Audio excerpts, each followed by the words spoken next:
খাবার পর্ব শেষ। গল্প আড্ডায় বসেছে মুরব্বীরা। সকালে ড্রয়িং রুমে বসে সময় সময়ে কি বিভিন্ন বিষয়ে আলাপ করছে। সেখানে উপস্থিত আছেন মেজবাহার আব্বা আম্মা, ছোট্ট চাচা চাচি আর আকসা আম্মু। আকসাদের নিয়ে বাড়ির ছাদে এসে বসেছেন জেমি আপু। আপু একমাত্র ছেলেটার নাম আয়ান, বয়স বছর তিনেক। জেমিয়াপুর সাথে পরিচিত হওয়ার পরের মাত্রই বাচ্চাকে কোলে নিয়েছে আকসা। ওর কোলে বসে হাতে খেলনা ঘোড়াটা নিয়ে খেলছিল আয়ান। আকসা মনোযোগ সহকারে হাসি মুখে খেলা দেখছিল ওর। জেমিয়াপুর দুটো তরুণজি বিছিয়েছে ছাদে। আকসা পাশে বসে আছে সেই 16 বছর বয়সী ছেলে আর 15 বছর বয়সী মেয়েটা। ওদের দুজনের নাম তাহসিন এবং রিমু। ওরা মেজবাহার চাচাতো ভাই বোন। জেমি আপু আকসাকে কিছু একটা জিজ্ঞাসা করতে যাচ্ছিল পাশ থেকে, তখনই ছাদে একজন মেয়ে এসে উপস্থিত হলো। খুবই চটপটে হাব ভাব তার। এসে পেছনে থেকে জেমিকে জড়িয়ে ধরে উচ্ছ্বাসে সাথে বলে উঠল, কেমন আছো আপু? তোমাকে কত মিস করেছি জানো? জেমি গলা ছাড়িয়ে ওকে সামনে এনে আনন্দ মিশ্রিত গলায় জিজ্ঞেস করলো, তোরা কখন এলি? এই তো সবে এসেছি। উনিকে হঠাৎ পাশে চোখ পড়াতেই আকসাকে দেখে কৌতূহলী হয়ে প্রশ্ন করলো মেয়েটি। জেমির পরিচয় করিয়ে দিল আকসাকে। বলল, আকসা, ওগুলো আমাদের ছোট পুকুর বড় মেয়ে, নাম মিহি। মিহি ওর নাম আকসা, মেজবাহার বন্ধুর বোন। ওদেরই আজ ইনভাইটেশন ছিল আমাদের বাসায়। মিহি স্বভাবগত খুব মিষ্টিকে চট করে বসে গেল মাঝখানে। বাদামের ঝোলা এনেছি হাটের মুঠোয় লুটিয়ে, সেটা জেমি আর আকসার সামনে খুলে ওদের ছুলে হাতে ধরিয়ে দিতে দিতে বলতে লাগলো, লুকিয়ে আনতে হয়েছে, জনগণ দেখলে আর একটাও ভাগে পেতাম না। ভালো কথা। মেজবাহার ভাইয়া কোথায় আপু? ভাইয়াকে তো দেখলাম না ড্রয়িং রুমে। ড্রয়িং রুমে নেই? না নেই, আম্মু তো মামার মামিদের সাথে গল্প করতে বসে গেল ড্রয়িং রুমে, কিন্তু ভাইয়াকে দেখিনি সেখানে। তাহলে হয়তো ইরফানকে নিয়ে আড্ডা দিচ্ছে ঘরে। আমি গিয়ে ডেকে আনি ভাইয়াকে। সবাই আড্ডা দিচ্ছে, তারা কেন ঘরে বসে থাকবে? মিহি দ্রুত উঠে গেল শতাঞ্জলি ছেড়ে। পেছন থেকে জেমি বলল, যাস না মিহি, ও এখন এখানে আসবে না। শুধু শুধু যে লাভ নেই। আকসা কেমন যেন খটকা লাগলো। মেজবাহান এখানে আসবে না কেন? ও আচ্ছা, বলে, হ্যাঁ সেটা হতে পারে, হওয়াটাই বরং স্বাভাবিক, কারণ পুরোটা সময় মেজবাহান ওর সাথে দূরত্ব বজায় রেখেছে। এমনকি গত দিনও আজ ড্রয়িং রুমের টেবিলেও ওপাশ থেকে খেতে বসেছে, এমনকি ও মুখোমুখিও বসেনি। ওকে এড়িয়ে যাওয়ার জন্য বেসিনে কলও খুলতে দিতে এগোয়নি। আকসা তো এতটুকু ভালোভাবেই বুঝে গেছে যে মেজবাহান ওকে এড়িয়ে চলেছে এবং ভবিষ্যতেও এড়িয়ে যাবে। এখানে ওর আছে এক কথা মেজবাহান জানে, তার মানে নিশ্চয় মেজবাহান এখানে আসবে না। এই কথাটা তো আকসা ভালোভাবে জানে, কিন্তু জেমি আপু কীভাবে এতটা নিশ্চিত হলো মেজবাহান যে আসবে না? সে কিভাবে জানলো? ব্যাপারটা স্বাভাবিকভাবে নেওয়া যেতে পারত, কিন্তু কেন জানি আকসা চেষ্টা করেও স্বাভাবিকভাবে নিতে পারছে না। মনে একটা খটকা থেকেই যাচ্ছে। আকসা জেমি আপুর সাথে কথা বলছিল ওর পড়াশোনা বিষয়ে, ভার্সিটি লাইফ কেমন কাটাচ্ছে সেসব নিয়ে। তখনই সিঁড়িতে খটাখট চালানো শব্দ শুনে ঘাড় ঘুরিয়ে তাকাতেই দেখে ওর বড় ভাইয়া আর মেজবাহান এসে দাঁড়িয়েছে ছাদের দরজার সামনে। মিহি পাশে দাঁড়িয়েছে ছিল। মেজবাহানের এক হাত ওর দুই হাতে শক্ত করে জড়িয়ে ধরে রাখা। মিহি আরও জোরে সামনে দিয়ে ওদের টেনে নিয়ে এসে জোরে বলতে লাগলো, দেখো আপু, ভাইয়ারা বসে দাবা খেলছিল, জোর করে টেনে এনেছি আমি। মিহিরা এগিয়ে এসে শতরঞ্জির সামনে ওদের মুখোমুখি সারিতে দাঁড়ালো। মেজবাহান পকেটে হাত গুজে এক কোণে দাঁড়িয়ে রইল। ইরফান এগিয়ে আকসার পাশে বসে পড়ল। জেমি একবার আকসাকে দেখে আরেকবার মেজবাহানকে দেখল। জেমির মুখ কিছুটা বিষণ্ণ মনে হচ্ছে, চিহ্নিত ভীষণ। জেমি মিয়ের যাওয়ার স্বরে মেজবাহানকে উদ্দেশ্য করে বলল, ভাইয়া এখানে এসে বসো। মেজবাহান হাবভাব দেখে মনে হচ্ছিল না যে সেখানে বসবে, তবে বড় বোনের কথা শুনে বসে পড়ল তার পাশে। আয়ান কাঁদছিল খিদে পেয়েছে বলে। আকসা ওকে জেমি আপুর কোলে দিল। মিহি সেই কখন থেকে কথা বলেই চলেছে রিমু আর তাহসিনের সাথে। ইরফান সে কল করেছে। আকসা চোখ স্বভাবত মাঝে মধ্যে মেজবাহানের দিকে পড়ছে, তবে মেজবাহান একবারও ওর দিকে ফিরে তাকাচ্ছে না। হঠাৎ মিহি বলে উঠল, এখানে যে গল্প আড্ডা হচ্ছে তা কি বোঝার উপায় আছে? এক পাশ থেকে ইরফান জিজ্ঞাসা করলো, কেন, কি হয়েছে? মিহি বলল, আসলটা কেমন যেন মরা মরা লাগছে, একটু জাঁকজমকপূর্ণ হওয়া দরকার। দাঁড়াও আমি আসছি। কথাটা বলেই মিহি দৌড়ে উঠে চলে গেল সিঁড়ির দিকে। জেমি আয়ানকে ফিটার খাওয়াতে খাওয়াতে পাশ ফিরে মেজবাহানকে বলল, খালামুনির বাসায় তো গিয়েছিলাম গতদিন, তাদের কেমন অবস্থা জানালি না তো ভাইয়া? সবাই ভালো আছে আপু। তোমার ঈশিতাকেও কথা মনে আছে? ছোকরা এখন কত বড় হয়ে গেছে জানো? 3 বছর পর এই গেলাম, তখন ছোট একটা বাচ্চা ছেলে ছিল, আর এখন লম্বা হয়ে খাম্বার মতো বেটা ছেলে হয়ে গেছে।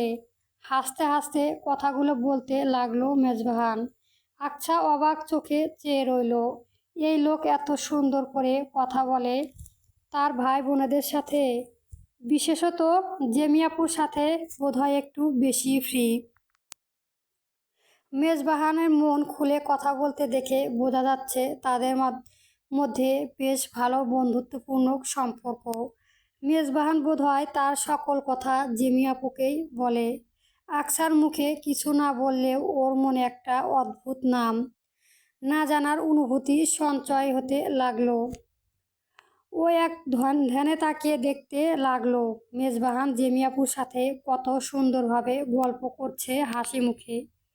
হঠাৎ কথার মাঝে আকসার দিকে চোখ পড়তেই মেজবাহানের চোয়াল শক্ত হয়ে গেল। ওর দৃষ্টি অন্যদিকে ফিরিয়ে নিল। জেমি মেজবাহানকে এভাবে হঠাৎ ঘুরে যেতে দেখে আকসার দিকে শঙ্কিত চাহনিতে তাকালো। মেজবাহানের আব্বা হেজাজ মাহমুদ আর ছোট চাচা জালাল মাহমুদ একই সোফায় বসে আছে। আকসার আম্মা আয়শা বেগম পাশে, মেজবাহানের চাচি ফাতেমা খাতুন আর ফুফু ঋতু বেগম বসে আছে। ঈশা বেগম পানি আনতে ভেতরে গিয়েছেন, যদিও এখনকার কেউ সচারক পান খায় না, তবে অতিথি আপ্যায়নের জন্য হয় প্রায়ই। হেফাজ মাহমুদ এবং জালাল মাহমুদ এতক্ষণ নিজেদের মধ্যে নিচু স্বরে আলোচনা করছিলেন কিছু বিষয়ে। মূলত কিছুক্ষণ আগে তাদেরকে তাদের বউয়েরা ভেতরের ঘরে ডেকে নিয়ে কিছু কথা বলছিল, সেই বিষয়ে আলোচনা এগোনোর তোড়জোড় চলছে। ফাতেমা খাতুন তার স্বামীর চোখে ইশারায় বোঝালেন কথাটা পড়তে, কিন্তু জালাল মাহমুদ ইতস্ত হয়ে স্ত্রীর ঘরের দায়িত্বটা চাপিয়ে দিলেন। অগত্যক ফাতেমা খাতুনই আসবে আয়শা বেগমকে উদ্দেশ্য করে বলে উঠলেন, আপা আপনার সাথে কিছু বিষয়ে কথা ছিল। সবসময় তো আর দেখা সাক্ষাৎ হওয়ার সুযোগ নেই, আর যখন এসেছেন এবং আজই আমাদের কথাটা বলা ইচ্ছে রয়েছে, তাহলে এখনই বলে ফেলুন। আয়শা বেগম জিজ্ঞাসা করলেন, কি কথা আপা? ফাতেমা খাতুন মৃদু হেসে বললেন, আপা, বড় আপা আসুক। আপা বললেই বেশি ভালো হয়, আসলে তার জন্যই বেশি জরুরি তো। আয়শা বেগম বুঝতে পারলেন না ঠিক কী বিষয়ে কথা বলতে চাইছে তারা। মিহি যখন ছাদে ফিরেছে তখন ওর হাতে একটা গিটার মেজবাহার সবাই জানে এটা ওর সব সঙ্গী। সব সময় মেজবাহারের সাথে এই গিটারটা থাকে। একটার সাথে অনেক স্মৃতি জড়িয়ে আছে। ক্যান্টনমেন্ট থেকে বাসায় ফেরাকালেও প্রত্যেক বাড়ি এই গিটারটা সঙ্গে করে নিয়ে আসে। বোনের হাতে গিটার দেখে হতাশ হলো জেমি। বলল, গিটার কেন নিয়ে আসলি মিহি? ভাইয়া গান গাইবে তাই। মিহি এসে শতাঞ্জলিতে বসে পড়ল। মেজবাহান একবারও গান গাওয়ার কথা বলেনি, বরং ভাববাসক দেখে মনে হচ্ছে না যে ও গান গাইবে। ও কিছুটা গম্ভীর স্বরে বলল, গিটারটা রুমে রেখে আয় মিহি। গান গাওয়ার মুড নেই এখন, আমি উঠছি। মেজবাহার উঠতে যাবে তখন মিহি ওকে টেনে ধরে বসিয়ে বলল, না না ভাইয়া, আজ আর তোমাকে ছাড়ছি না। গান গাইতে হবে তোমার। অনেক দিন হলো গান গাও না, অথচ আগে তুমি প্রত্যেকবার যখন বাসায় আসতে তখনই গান গাইতে। গান গাওয়ার মুড সবসময় থাকে না। মৃদু হেসে অথচ গম্ভীর গলায় বলা কথাটা কিসের ইঙ্গিত করলো তা ঠিক বোঝা গেল না।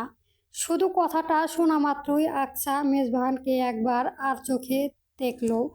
পাশ থেকে ইরফানকে অনুরোধ করে বলল, তুই তো একসময় আমাদের ক্যাডেট কলেজের লাইফে অনেক গান গাইতেছিস দোস্ত। আমাদের গ্রুপে একজনই বেস্ট সিঙ্গার আছে, সেটা তুই। শুনেছি ক্যান্টনমেন্টে যাওয়ার পরেও অবসরে প্রায়শই তোর গান গাওয়া হতো। গান গাওয়া তো তোর প্যাশন। তাহলে আজ সবার অনুরোধ গাইতে কি অসুবিধা? প্লিজ দোস্ত। ওপাশ থেকে এবার জেমি আপু বললেন, একটা দিনই তো ভাইয়া। জেমি আপুর কথা শুনেই অবশেষে গিটার হাতে নিল মেজবাহার। ধীরে ধীরে গিটারের সুর উঠল। মেজবাহার চোখ বুজতে গাইতে লাগলো, তীরহারা এই ঢেয়ে সাগর পাড়ি দেব রে তরিহারা, এই ঢেয়ে সাগর পাড়ি দেব রে। আমার কজন নবীন মজিহাল ধরেছি শক্ত করে, রে তরিহারা এই ঢেয়ে সাগর পাড়ি দেবরে, তরিহারা এই ঢেউ সাগর পাড়ি দেবরে। জীবনটা কেটে যুদ্ধ করে প্রাণের মায়া সঙ্গ, কয়েক জীবন স্বাদ নাহি পায় ও। জীবন কেটে যুদ্ধ করে প্রাণের মায়া সঙ্গ করে জীবনের স্বাদ নাহি পায় ঘাড়ি ঠিকানাই। দিন রাত্রি জানা না চায় না সীমান সঠিক নাই, জানি শুধু চলতে হবে এই তরি বাইরে হবে, জানি শুধুই চলতে হবে এই তরি বইতে হবে আমি যে সাগর মাঝিরে, তরিহারা এই ঢেউ সাগর পাড়ি দেবরে, রেতির হারা ঢেউ সাগর পানি দেবরে। আকসা মুগ্ধ, এত সুন্দর কণ্ঠস্বর, এত সুন্দরভাবে কেউ এই গান গাইতে পারে? অন্তত অন্তর থেকে না আসলেও এ গান এত সুন্দর গাওয়া যায় না। শুনেই বোঝা যাচ্ছে মেজবাহান গান নিয়মিত গায় এবং ওর গানের কণ্ঠ মারাত্মক। আকসা আবারও মনোযোগ দিল।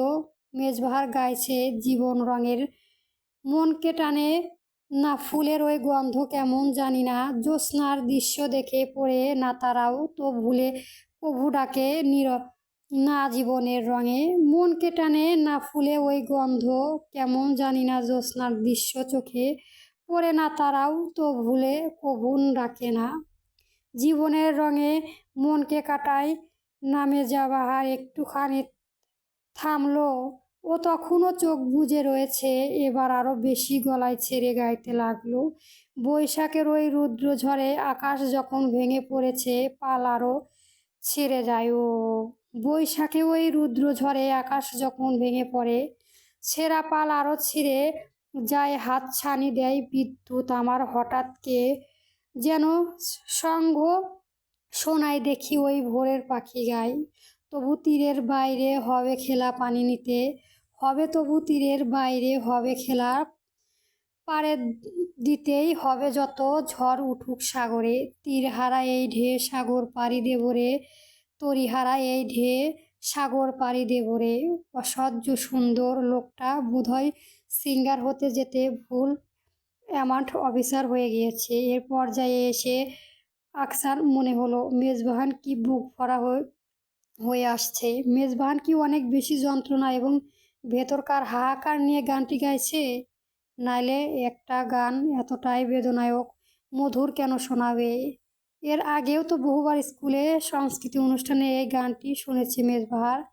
কই কখনো তো এমন অনুভূতি হয়নি। হঠাৎ করেই আকসা বোধ করলো গানটি আজ অনেক কথা বলে দিতে চাইছে, যেন যেন মেজবাহানের ভেতরকার যন্ত্রণা উপলব্ধি করতে চাচ্ছে। মনে হচ্ছে যেন মেজবাহানের জীবনে অনেক সংগ্রাম, অনেক বেশি হাহাকার। মানুষ কি তার জীবনের সকল দুঃখ, কষ্ট, যন্ত্রণা গানের মাধ্যমে উন্মুক্ত করে দিতে পারে? পরবর্তী গল্প পেতে চ্যানেলটা সাবস্ক্রাইব করবেন। ধন্যবাদ। গল্প সীমান্ত রেখা চলবে।